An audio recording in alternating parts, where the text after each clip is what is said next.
بسم الله الرحمن الرحيم.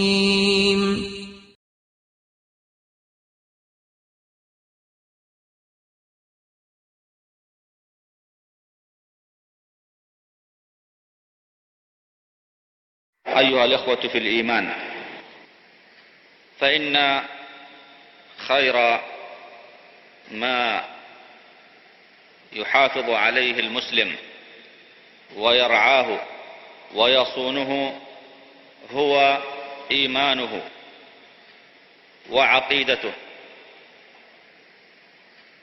فأصل الإيمان مرتكز ومبني على العقيدة السليمة، العقيدة الصحيحة في الله وفي كتبه ورسله وفي اليوم الآخر وفي القدر وفي كل ما جاء به هذا الرسول الكريم صلى الله عليه وسلم، مما هو داخل في القرآن الكريم ويشتمل عليه القرآن، أو داخل في سنة المصطفى صلى الله عليه وسلم وتشتمل عليه السنة. فالاعتقاد هو أساس العمل، ولا يقبل الله عملا بلا عقيدة صحيحة وسليمة. فالمشرك والمخرف والمتزندق وكل من فيه زيغ فهو على خطر عظيم. ربما يحبط عمله، ربما يرد عليه عمله، لا سيما المشرك بالله، لا سيما الذي يشرك مع الله في الدعاء ويشرك مع الله في العبادة، فهذا بلا أدنى شك ولا ريب عمله مردود عليه وعمله حابط وفاسد. فلذلك يجب على المسلمين صغيرهم وكبيرهم وذكرهم وأنثاهم أن يصححوا العقيدة وأن يتعلموا العقيدة الصحيحة. فكما قلنا، لا عمل بدون عقيدة، ولا عقيدة صحيحة بدون علم. فالعقيدة الصحيحة إنما نعرفها بالعلم، ونعرف ضدها، فلكل شيء ضد، وضد العقيدة الصحيحة العقائد الفاسدة، سواء المتعلقة بتوحيد الألوهية كدعاء غير الله سبحانه وتعالى والإشراك مع الله، أو المتعلقة بتوحيد الأسماء والصفات الذي به نعرف ربنا سبحانه وتعالى ونعرف أسماءه التي سمى بها نفسه وأمرنا بدعائه بها. أعوذ بالله من الشيطان الرجيم. ولله الأسماء الحسنى فادعوه بها وذروا الذين يلحدون في أسمائه سيجزون ما كانوا يعملون. ولله الأسماء الحسنى فادعوه بها وذروا الذين يلحدون في أسمائه سيجزون ما كانوا يعملون، أو في صفاته العليا التي أخبر بها سبحانه وتعالى في كتابه وعلى لسان رسوله صلى الله عليه وسلم، وأثبتها السلف الصالح من الصحابة والتابعين رضوان الله عليهم وأئمة المسلمين، وتوارثها أتباع السلف الصالح إلى يومنا هذا، يعضون عليها بالنواجذ ويدفعون عنها الشبه، ويؤلفون الكتب في إثباتها، ويؤلفون الكتب في الرد على المخالفين في هذا الباب، أقصد باب الأسماء والصفات.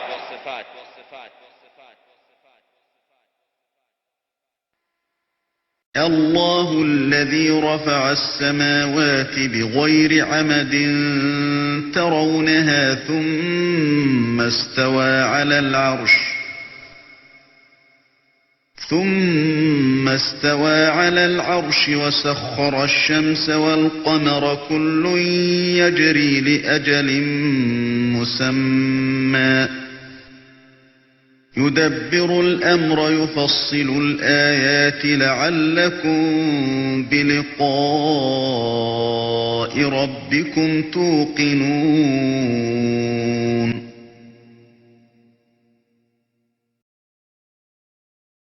بلغ عني يا أبتاه أني أبغي وجه الله بلغ عني يا أبتاه أني أبغي وجه الله.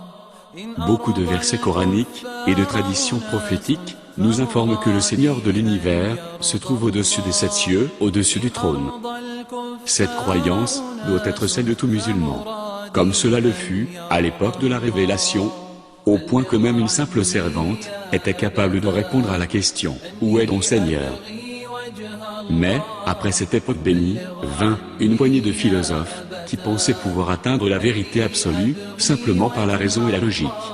Ils dirent « Si le Seigneur de l'univers était au-dessus de ses créatures, alors cela impliquerait l'existence d'une limite physique entre lui et sa création.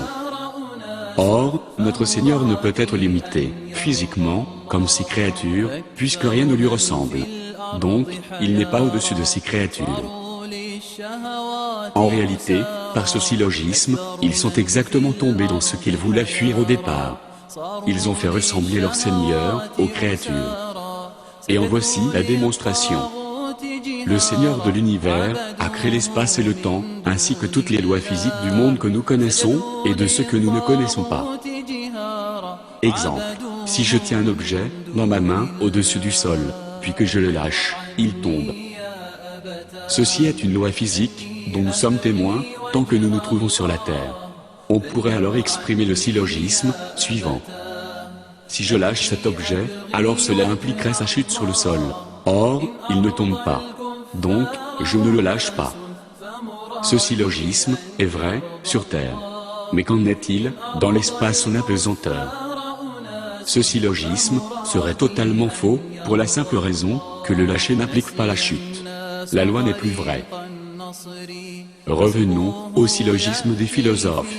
Ils dirent, si le Seigneur de l'univers était au-dessus de ses créatures, alors cela impliquerait l'existence d'une limite physique entre lui et sa création. Nous savons, de manière évidente, dans notre monde en 4 dimensions, qu'affirmer qu'un objet est au-dessus d'un autre implique qu'il existe une limite physique entre les 2 objets. Cette loi physique fait partie des lois que le Seigneur de l'univers a créées pour ses créatures.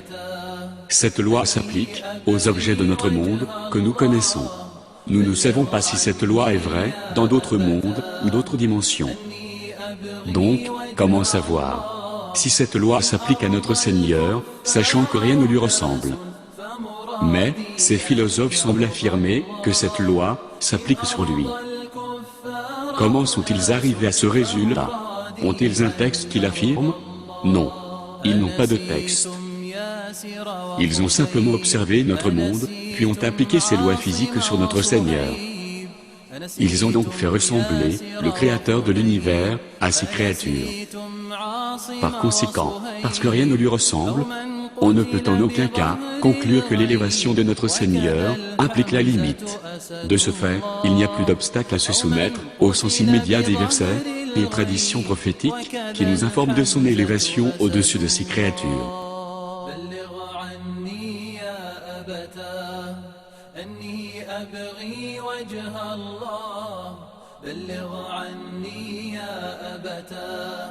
أني أبغي وجه الله إن أرضى الكفار أناس فمرادي أن يرضى الله إن أرضى الكفار أناس فمرادي أن يرضى الله